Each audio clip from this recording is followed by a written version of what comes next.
मरियम, मुझे नहीं लगता कि सवार पारस को यहाँ लेकर तो आ गया है, लेकिन जो बात हमें बता रहा है ना, असल में वो बात नहीं है। जरूर कोई और बात है जो वो हमसे छुपा रहा है। क्या बात होगी अम्मी? आप बिला वजह ना सोचिएगा इस बात पे, ठीक है? परेशान ना हो। मेरा दिल कहता है कि सवार के बॉस की जो ये बेटी है ना, इसकी कहानी कुछ और है, और जो हमें बताई जा रही है ना, असल बात वो नहीं है। अम्मी, हर बात के पीछे कोई राज हो ऐसा भी जरूरी नहीं होता। अरे तुमने अपने बाप का अंदाज नहीं देखा है, किस तरह से जवार को बुलाया था? और मुझे तो पक्का यकीन है कि तुम्हारे अब्बू जानते हैं और वो भी नहीं हमें बता रहे। अम्मी, कभी कभी अब्बू हमें हर बात नहीं बताते हैं। अगर हमें पता होनी चाहिए तो हमें बता देंगे वो। अरे तुम्हें वाकई लगता है कि तुम्हारे अब्बू को कुछ नहीं मालूम? अम्मी, आपको पता तो है अब्बू का। कभी कभी वक्त आने पर ही अब्बू हर बात बताते हैं हमें। उन्हें लगेगा कि हमारे इल्म में वो बात होनी चाहिए तो हमें वो जरूर बताएंगे। और आपको अपने शौहर पे भरोसा नहीं है क्या? क्या वजह आप सोच रही हैं? इतना परेशान ना हो आप। मैं ये भी लेकर जाती हूँ।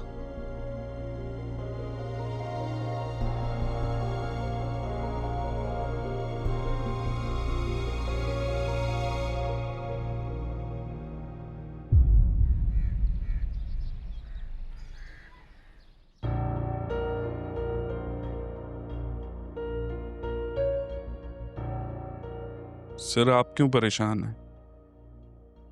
आपने वही किया जो आपने सोचा था और जो उसे करना चाहिए था।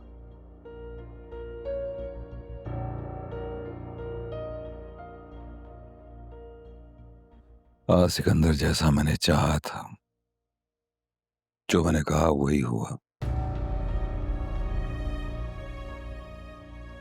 लेकिन अब शाहीन की हालत मुझसे देखी नहीं जा रही। मैं कसदन उसे हर्ट नहीं करना चाह रहा था,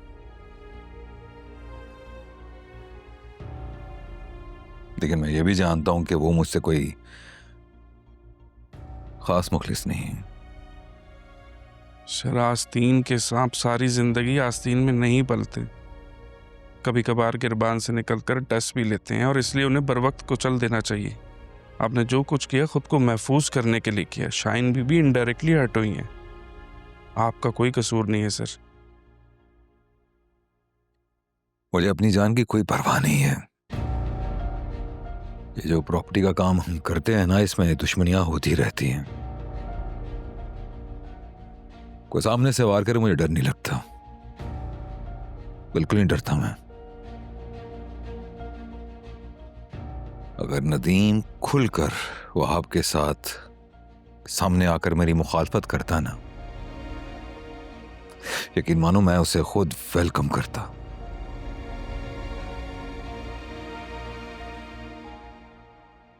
शाहीन ने अच्छा नहीं किया।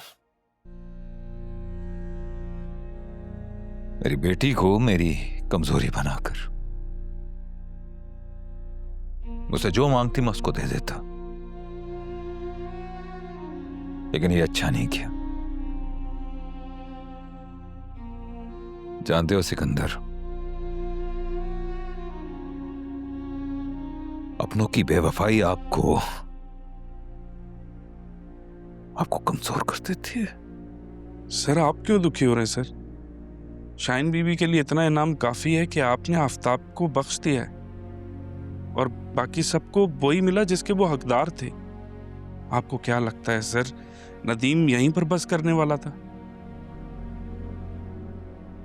तो आपकी क्या अपडेट है? उसका नाम ECL से निकाल दिया गया है सर, और आप दोनों की कन्वर्सेशन पुलिस के पास जमा है। वो दोनों नकाबपोश भी ऑन द स्पॉट धर लिए गए थे और उन दोनों ने एक इतराफ़े जुर्म भी कर लिया है। डायरेक्टली वहाब दुरानी का नाम लिया है उन्होंने। अब उसकी गिरफ्तारी को कोई नहीं रोक सकता। जैसे ही पाकिस्तान आएगा अरेस्ट हो जाएगा। और ब्लास्ट वाले दिन नदीम के घर के चारों तरफ गजनवी ने अपने बंदे सिविल में छोड़ दिए थे। ऐसे में वहाब के लोगों का बच निकलना नामुमकिन था। ठीक है, मैं जरा शाहीन की तरफ चक्कर लगा कर आता हूं। गजनवी ने अपनी दोस्ती का हक अदा कर दिया है सर। और उस दिन का जाला भी। ड्राइवर से बोलोगे गाड़ी लगाए। ठीक है सर।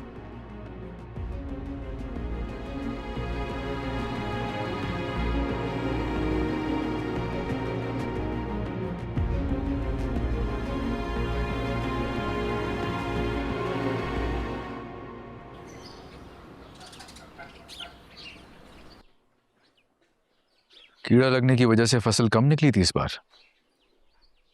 हाँ, पिछली दफा भी जब माल साफ किया था तो आधा ही बचा था।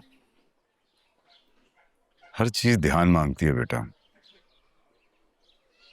और तुम भी यहाँ नहीं थे, मैं भी यहाँ नहीं था, पर नौकर कहाँ जिम्मेदारी लेते हैं।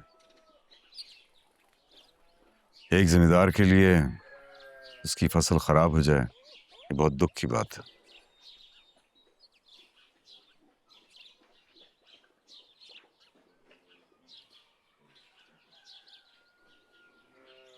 और कब तक चलेगी तुम्हारी ये नौकरी? 5-6 महीने बाद क्या होगा?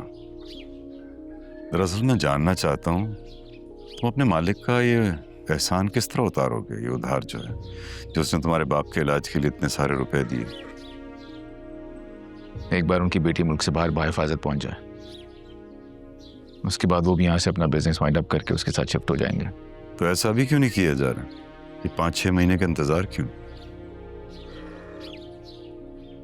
आपको पारस के यहाँ रहने से एतराज है अब्बू?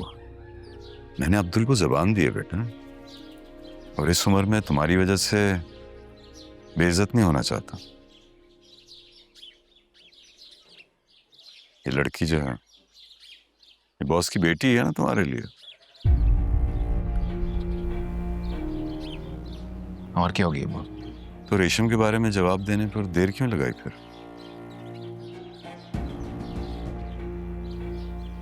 12 साल पहले तुम्हारी मर्जी से ही तुम्हारी बात पक्की की थी, क्या भूल गए उसको? 12 साल पहले मैं 18 साल का था अब्बू। उस उम्र के लड़के ने ना तो जिंदगी देखी होती है और ना ही मोहब्बत की होती है। सिर्फ आपने जो कुछ कहा मैंने वो किया, और मैं कुछ भूला नहीं हूं। मैं जानता हूं आपने मेरी मर्जी से ही रेशम के साथ मेरी बात पक्की की थी। बस मर्जी और पसंद में फर्क होता है। लेकिन आप परेशान मत हो, आपकी इज्जत मेरे लिए हर इज्जत से बढ़ के है। अब्दुल चचा के सामने आपको शर्मिंदा नहीं होने दूंगा मैं।